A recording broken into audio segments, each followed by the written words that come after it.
Standing at the window, I watched the car pull into the driveway, turn right, and disappear down the street.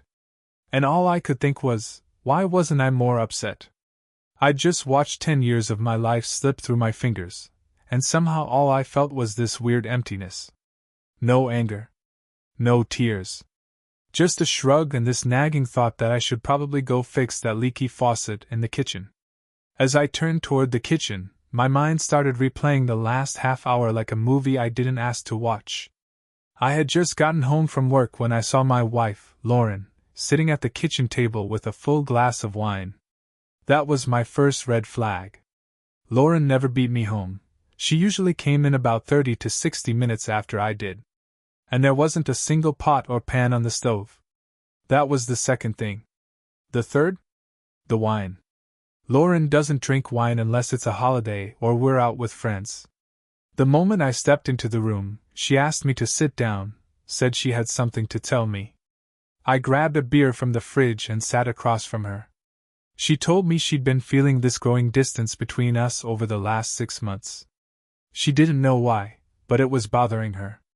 She said she tried to talk to me about it, but every time she brought it up, I brushed it off, saying we were just in a rough patch and things would get better. Then she dropped the bomb. She wanted to take a break. Not a divorce, she said, just some time apart. She needed space to figure out what was going on in her head and heart. She told me I should use the time to do the same. I tried to downplay it, told her not to blow it out of proportion. Yeah, we had problems, but what marriage doesn't? I told her that separating wouldn't fix anything, that we needed to work on it together, not apart. Lauren didn't buy it. She said the real problem was that I only saw one issue in our marriage, the lack of intimacy. And to me, the solution was simple. She just needed to undress and let me have my way, and everything would magically be okay. But she said it wasn't just that. We hadn't made love in months. We didn't even cuddle anymore. And she didn't know why. She said she still loved me just as much as the day we got married, but something was off, and she needed time and distance to figure it out. She made it clear she didn't want to throw away a decade of marriage. But she believed some time apart might help. She'd already packed her things and planned to stay with her sister until she found her own place. Said she'd call me once a week to check in. She even brought up her commitment to her niece Mary as a reason for leaving when she did. No kiss goodbye. Just that look in her eyes that said everything words couldn't. Word got around pretty quickly that Lauren and I had split up. Most of our friends tried to be supportive, doing their best to lift my spirits. True to her word, Lauren called me every week. The conversations were always the same. She'd ask how I was doing, I'd say fine. I'd ask her the same, she'd say she was fine. Then I'd ask if she was ready to come home. Every time the answer was, not yet. About 6 weeks in, rumors started swirling. People said she had a new guy. A boyfriend. I didn't want to believe it. I clung to the hope that she just needed time, like she said. That she'd come back. But the whispers didn't stop. They got louder. And I needed answers. I tried to find out where she was staying. Figured I'd do a little digging of my own and put the rumors to rest. But no one could, or would, tell me where she was. That's when I really started to feel like something was seriously off. I had dinner with my buddy Mike and his wife, Jenna. I shared everything with them, maybe a little too much. I even told them I was thinking about hiring a private investigator to find out the truth. That's when I saw it. Mike shot Jenna a quick glance, and she gave him this small nod. Save your money, Mike told me, his voice tight. The rumors are true. I stared at him. So she really left me for someone? A guy named Adam? Mike sighed. Yeah. Adam White. He works with her. She left you for him. I was stunned. Why not just ask for a divorce? Why go through all this break nonsense? Mike shrugged. You know Lauren. She plans everything to a T. My guess? She's been with this guy for almost a year. She probably lined everything up just in case it didn't work out, so she could come back if she needed to. I couldn't believe it. My so-called friends had known and said nothing. I stood up, threw my napkin on the table, and told them I'd walk myself out. On the way home, my mind wouldn't shut off. No intimacy with Lauren for over a year, not because life got busy or we were tired, but because she pushed me away. She refused my touch. And all that time, she acted like everything was normal. Like everything was just fine. I stayed home, played the role of the loyal, clueless husband, and waited for the truth that everyone around me already knew. My so-called friends? They let me sit in the dark while they whispered behind my back. But the waiting? That was over. The very next morning, I booked an appointment with Cordell Investigations and paid them up front. I gave them the full rundown, where Lauren and her boyfriend Adam worked, and told them to dig up everything they could. I wanted solid proof. Then I went home and made a list. A plan to officially end things with Lauren. I figured once the detective's report came in, I'd be ready. But as I leaned back in my chair, looking over that list, another thought hit me hard. It had been nearly 16 months without a single intimate moment, because Lauren didn't want me. And now that I knew why, I wasn't about to keep waiting in celibacy like some kind of martyr. I took a long pull from my beer and made a new decision. It was time to end the dry spell. But as I sat there thinking about it, Tom's words echoed in my head, about how carefully Lauren planned everything. Knowing her, she already had a game plan for how I'd react. She'd be ready to spin it all to her advantage if things went to court. That first list I made? Useless. She could see it coming a mile away. I needed a new plan. One that she wouldn't expect. One that flipped the script. The next morning, I went to the bank to deposit my paycheck. While I was there, I checked the safe deposit box Lauren and I shared. The log showed that she'd been checking it weekly. That's when it hit me. She was watching me, waiting for a clue that I'd caught on. She was ready to act the second I made a wrong move. So I played it cool. I removed 5 certificates of deposit from their sleeves, went upstairs, and made copies using the bank's copier. Then I put the original copies back into the envelopes and slid them into the box. Unless Lauren opened each envelope and checked the actual discs, she wouldn't notice a thing.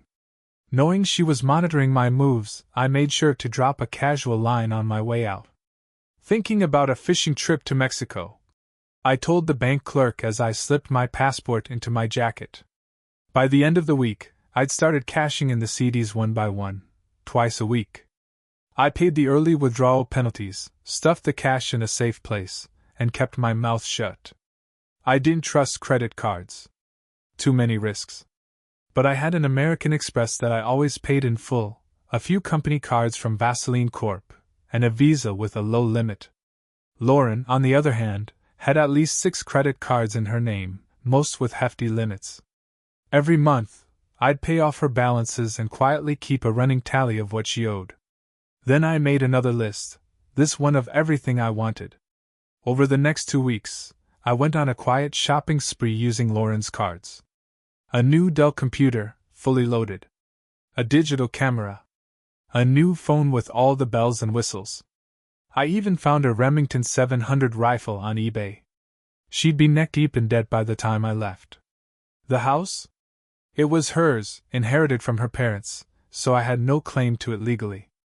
But we'd used it as collateral for a line of credit. If I timed it just right, I could tap into that credit line before she even noticed. Looking back, it was obvious why she insisted I stay in the house during our trial separation. It made it look like I was clinging to hope, waiting for her return. From my point of view, it was temporary. From hers? It was strategic. Eventually, I closed out my 401k, paid the penalties, and tucked the rest of the money away. Then I sat back and waited for the report from the private investigator. My only concern now was wrapping things up without raising any red flags. To avoid suspicion, I told Lauren I was taking weekend fishing trips. She knew I loved fishing and usually came back with a decent haul, so it made sense. No way she'd hire a PI to follow me. After all, I was still the fool who believed she needed time to think. That Friday, right before I left the office, I got a call from Jenna. She insisted I swing by their place that evening. I tried to decline, but she was adamant. Said it was important. When I arrived, she greeted me at the door and led me into the living room. Mike was already there, lounging in his favorite chair. He stood up, gave me a handshake, and told me to sit while he went to grab me a beer. "Jenna needs to talk to you," he said. "And just so you know, I fully support what she's about to say." He handed me a Bud Light and headed out the door, saying he wouldn't be back until midnight. As the door clicked shut behind him, Jenna took a deep breath, looked me straight in the eyes, and began to speak. I overheard parts of their conversation that night, the night I stormed out. Tanya had been talking to Mike about how sorry they were for keeping me in the dark. She explained they both genuinely liked me and never meant to hurt me. Things just got complicated. Turns out, she and Lauren were friends too. That made everything messier. Tanya admitted they had always hoped Lauren would come back to me. They believed I still loved her, and that if she did return, forgiveness would follow. That's why they stayed quiet. She said this was their way of apologizing, but that wasn't the only reason they asked me to stop by. She said something next that caught me completely off guard. "We've always believed you'd never cheat on Lauren," Tanya said. "You wouldn't even steal a candy bar, let alone sleep around." Then she hit me with a question I wasn't expecting. "When's the last time you were with someone?" she asked, voice low. That's when I really noticed what she was wearing. A tight blouse with a deep neckline, a short skirt, and high heels that showed off her long legs. For the first time, I saw Tanya in a different light. And despite myself, I felt something stir. Her outfit, her posture, it was intentional. I remembered Mike's odd comment from before. My mind started piecing things together. Quietly, I told her the truth. "A year and a half," I said. She leaned in closer. Her voice turned husky. "Well, maybe we can change that." I stared at her, stunned. I explained that I couldn't go through with something like that, not with Mike being a close friend. But when I tried to stand up, she reached out and grabbed my arm, holding me in place. "Mike knows," she said, eyes locked on mine. "He left tonight so we could have privacy. This isn't out of pity. We've talked about this for months." I was completely thrown. Tanya took a deep breath and told me the real reason behind it all. Mike was infertile. They'd been trying for a baby, and nothing had worked. She said they wanted someone they trusted, someone they knew, who could still be part of the child's life. "You'd be like a godfather," she said. "But more. Someone the child would know, someone who'd always be around." I was speechless. The whole idea was so strange I couldn't wrap my head around it. But Tanya kept talking, painting pictures of future emergencies where I might be needed, emotionally, or even medically. She told me they wanted me to be part of their family. Then she shifted gears again. "Do you think I'm attractive?" she asked, eyes flicking down, then back up to my face. Before I could respond, she reached over and cupped me, smiling when she felt my body's reaction. She slid to her knees, unzipped my jeans, and whispered, "This isn't just about making a baby. It's about doing it right, frequently, passionately." She kissed me again and took my hand, leading me toward the bedroom. Afterward, as I got dressed and she walked me to the door, Tanya thanked me, warmly, almost giddily. She said she hoped we could keep it going, at least until she got pregnant. Ideally every day. But she also said Mike was used to more frequent intimacy, 3 or 4 times a week, so we'd have to be careful not to raise suspicion. "Call me tomorrow," she said softly, "so we can figure things out." All the way home, my head was spinning. I couldn't stop thinking about what had just happened. Then a darker thought hit me. If Lauren was still watching me, she'd notice. She'd see that I was spending time at Mike and Tanya's place. She might even figure out Mike left, and that I didn't. The next morning, I called Tanya. Told her my concerns. She laughed and reassured me. "Mike didn't go anywhere," she said. "He just went down to his workshop in the basement and stayed there until you left." That chilled me. It was one thing to be with Tanya when Mike was out of the house, but knowing he was there the whole time? Tanya must have sensed my hesitation. "Don't worry, Rob," she said. "Everything will be fine. I promise." Later that day, I got a call from Mike. "Want to grab a drink after work?" he asked. It was awkward, to say the least. Try sitting across from a guy you've known for 20 years, a guy you consider a friend, when you've just slept with his wife, and he probably knows. I sat there, unsure of what to say, but Mike didn't waste any time. He got straight to the point. He acknowledged how weird the whole situation was and said he figured we needed to talk about it. Then he told me something that knocked the wind out of me. He was completely okay with what happened between Tanya and me. In fact, he said he agreed with it. Mike went on to explain what Tanya hadn't told me. He admitted that he was impotent. Had been for over a year. He couldn't be intimate with Tanya anymore, and what I'd seen from her the other night, that heat, that need, it wasn't just about desire. It was her trying to make up for something they had lost. She didn't want to hurt him, so she never talked about it. She pretended it didn't matter. He compared her compassion to Lauren's selfishness. Said that Tanya always put his feelings first, even when it cost her. He knew how hard it was for her to go without. He said she still loved him deeply, but love alone wasn't enough to keep them going, especially not if she started sneaking around behind his back. That, he said, was the real issue. He could deal with her sleeping with someone else, if it was honest. But the lies? That was something he couldn't live with. So he came up with a solution. They talked it through, and while Tanya wasn't the type to openly take a lover with her husband just down the hall, she also couldn't live a lie. What they needed, Mike said, was someone stable. Someone they both knew and trusted. Someone who could handle it. And somehow, all roads kept leading back to me. They'd gone through a list of possibilities but couldn't agree on anyone else.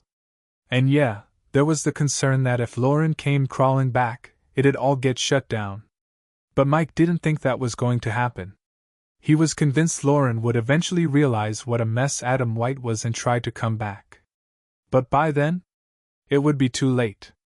I'd be done with her. He knew me well enough to know I wasn't the type to forgive something like this. So in his mind, Lauren was already out of the picture, even if she didn't know it yet. Mike said Tanya and he wanted to have a child. Until doctors could figure out his issue, Tanya needed a partner, someone who could fill the gap. And yeah, it sounded crazy when he said it out loud, but he honestly believed that me being with his wife could save their marriage. He wanted me to get used to the idea that he was okay with it. That I wasn't betraying anyone. There was no shame. No guilt.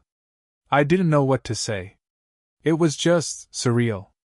Mike stared down at his drink for a moment, then looked up at me, his face full of raw emotion.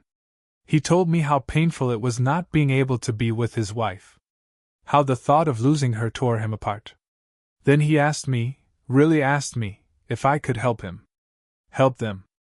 After a few seconds of silence, I gave a slow nod. That Sunday, I invited Mike, Tanya, and a few other couples over for a barbecue. Everything felt normal, grilling, laughing, beers flowing. But after the other couples left, Mike headed into the study to mess around on my computer. Tanya and I slipped upstairs.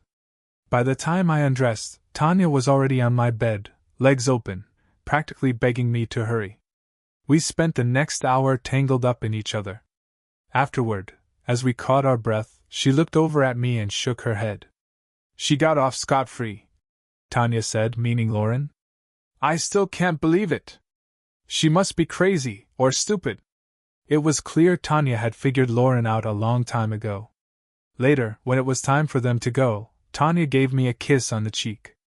Mike shook my hand like everything was completely normal. We all agreed it had been a good day, and casually talked about doing it again sometime. From the outside, we probably looked like we were just wrapping up a nice cookout. The next day, Monday afternoon, I met with John Abbott from Cordell Investigations. He handed me a thick manila envelope and gave me that tired look I'm sure he's given 100 times before. Every time I work one of these cases, I hope it turns out to be a misunderstanding, he said. But there's no doubt here. He added that the fee I paid also covered court appearances if I needed them. I shook his hand and walked out of the office. And you know what? On the drive home, I wasn't nearly as furious as I thought I'd be. Probably because, deep down, I already knew. I'd accepted it. By the time the report landed in my hands, I had already made peace with the truth. So what was I going to do about it? Nothing I hadn't already started. All I had left to do was secure that line of credit before Lauren caught wind of it. Timing was everything. Once it was in place, I'd move forward. I also met with a lawyer to draw up the divorce paperwork, but I held off on filing it. I wasn't ready to pull the trigger just yet. Over the next 5 weeks, I kept spending time with Mike and Tanya, meeting up 3 or 4 times a week, either at their house or mine. They started telling people I was just going through a rough patch, and that they were keeping me company, trying to help me feel better.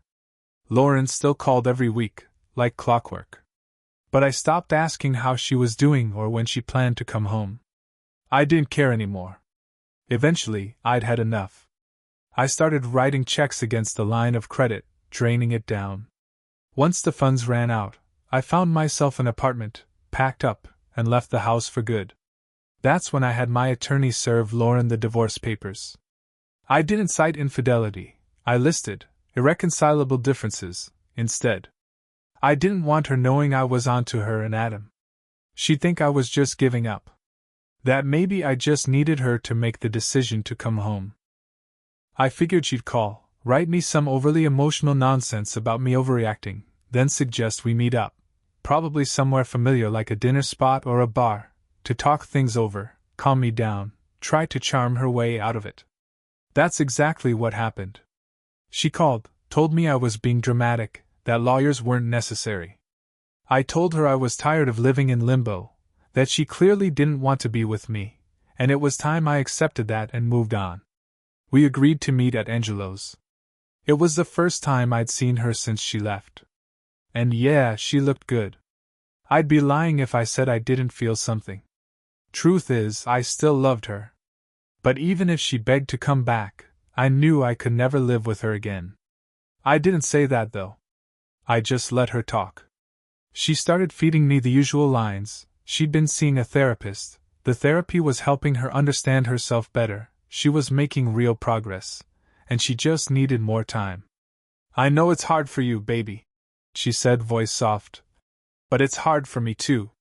Please, just give me a little more time. I nodded and told her I'd think about it.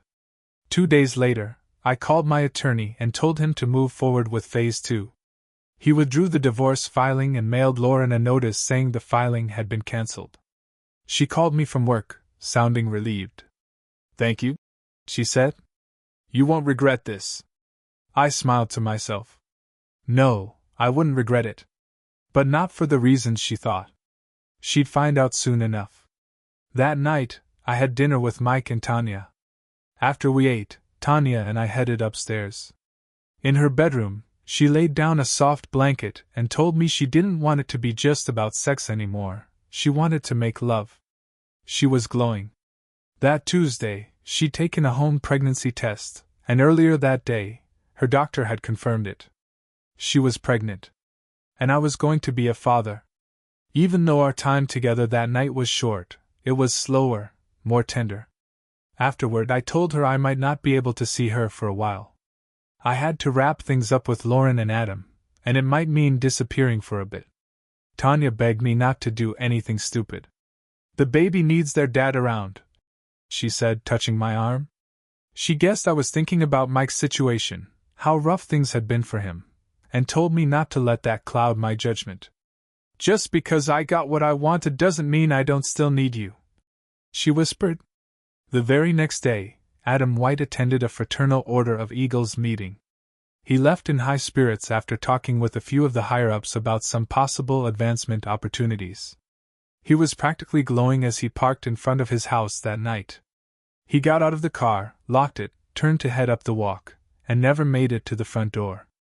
Something hit him. Hard. Neighbors heard the noise and called 911. Paramedics arrived and rushed him to the emergency room. The diagnosis? Brutal. Both his arms and legs were broken. Worse, his genitals were so badly injured that doctors had to remove both testicles.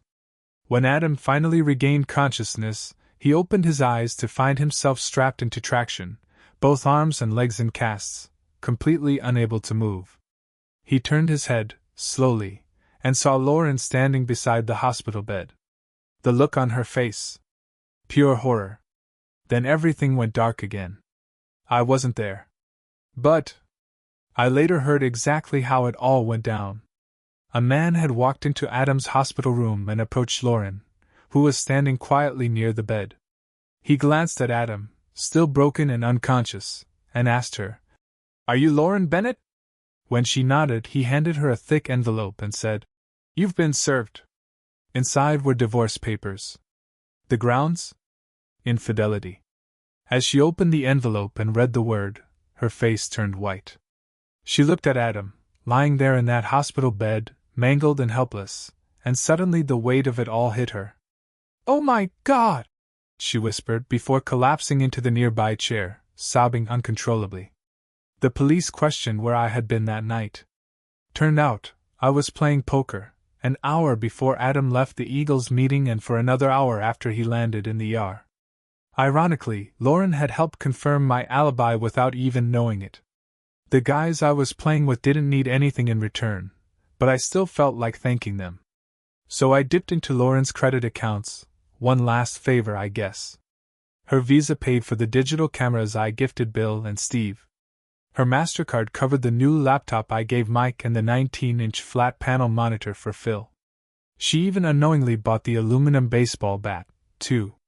Once the police cleared me, I took off for a 2-month vacation in Mexico. Just me, the ocean, and my fishing rod. Before I left, I told my lawyer to pause the divorce. I wanted everything to stay just as it was, on paper, still married, but in reality gone. I had no plans to come back to Lauren unless she forced my hand. While I was gone, Tom and Tanya kept me updated during our weekly calls. That's how I learned Lauren had come back home. But she didn't return to Adam, not even once. So much for true love. Maybe the sight of him lying there like that had killed the fantasy. Soon enough, the bills started rolling in. Credit card balances through the roof, checking and savings accounts drained, the line of credit maxed out, and those CDs she thought were real? Fakes. Totally worthless. Panicked, Lauren tried to find me. She even contacted my boss, who told her I'd left suddenly without saying where I was going. Desperate, she demanded a meeting with my attorney, only to be told I'd severed all ties and paid off his retainer. He no longer represented me. With no options left, for months after I'd gone, Lauren filed for bankruptcy. She lost the house. Traded in her Lexus for a used Geo. When I got back to town, I rented an apartment across the city and avoided the places I knew she'd frequent. Tanya, now 5 months pregnant and more beautiful than ever, and I'd picked things back up without any concern about being seen together. We spent 2 or 3 nights a week with each other, splitting our time between her place and mine. 2 months later, Lauren figured out I was back. One day, after work, I spotted her waiting in the parking lot. I didn't stop. I drove right past her. She followed. Eventually, I pulled into Bud's Grill, wanting to keep the confrontation away from my job. I ordered a Bud Light and waited. She came in, scanned the bar, and locked eyes with me. Then she made her way over, muttering something under her breath. I was ready. When she reached me and lifted her hand, probably to slap me, I spun on the bar stool, caught her wrist, and squeezed hard. "Don't push me, Lauren," I said quietly but firmly. "I'm not in the mood to hurt you, but don't test me." I let go of her wrist and made it clear I wasn't hiding. I was just moving at my own pace. And showing up at my job, in front of everyone who already knew the story? Not a smart move. "I do want to talk," I told her. "But not there. Not like that." She didn't want to talk, though. She just wanted her money. I laughed. "Money? You mean the money you spent while living with another man? The money you lost us both?" She snapped that it was hers. I told her flat out she owed me. For the house. For everything else we built together. For the humiliation. For making me the fool who stuck around while she slept with someone else. I reminded her that while she was busy with Adam, I'd gone 18 months without so much as a kiss. That people pitied me, laughed behind my back. That I lost my parents' house over her lies. She started shouting about shared assets, and I cut her off. You made your choices, I said. You tried to play me and got burned. Now you want money? I told her the court would divide things, not me. And if she wanted to sue, I'd counter. I warned her, once we entered that courtroom, I'd drag this out 6 to 8 months minimum. And during that whole time? She'd be the one footing her lawyer's bill. I looked her in the eyes and questioned how she planned to afford a legal battle. What exactly do you think you'll get out of this? I asked. I told her flat out, I had enough evidence to hold my ground in court.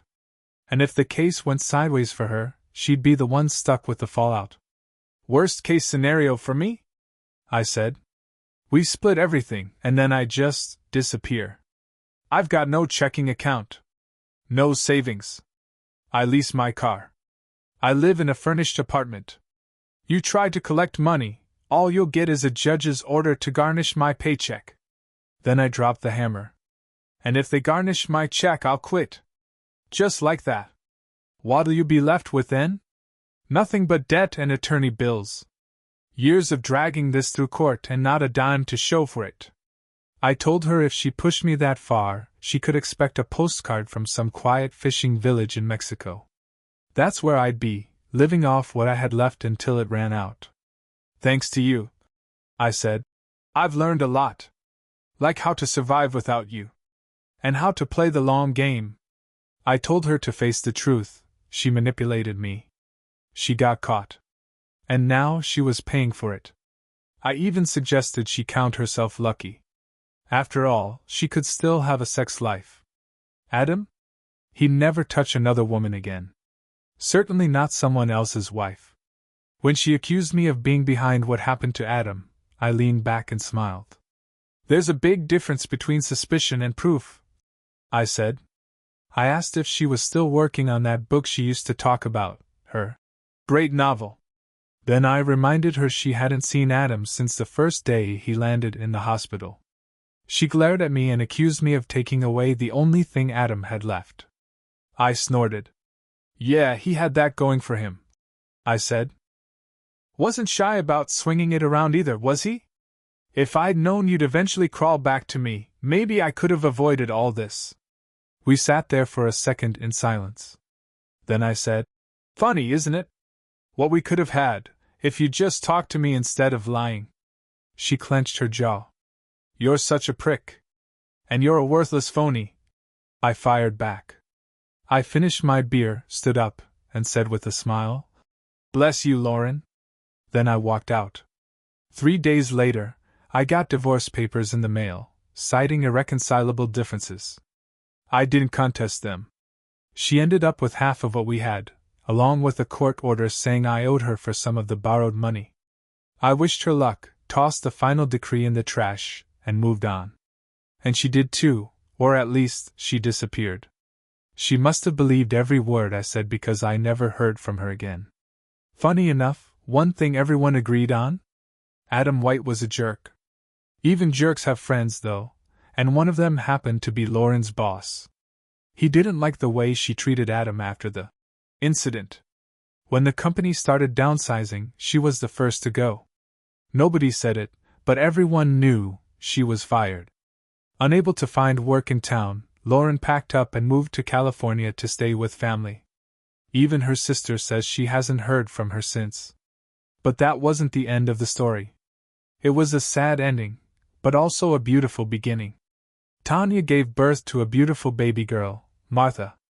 Tom doted on her, spoiled her rotten. And me? Uncle Rob became a permanent fixture. I spent every free moment with Martha, holding her, feeding her, playing with her. Tom never told Tanya or me the full story.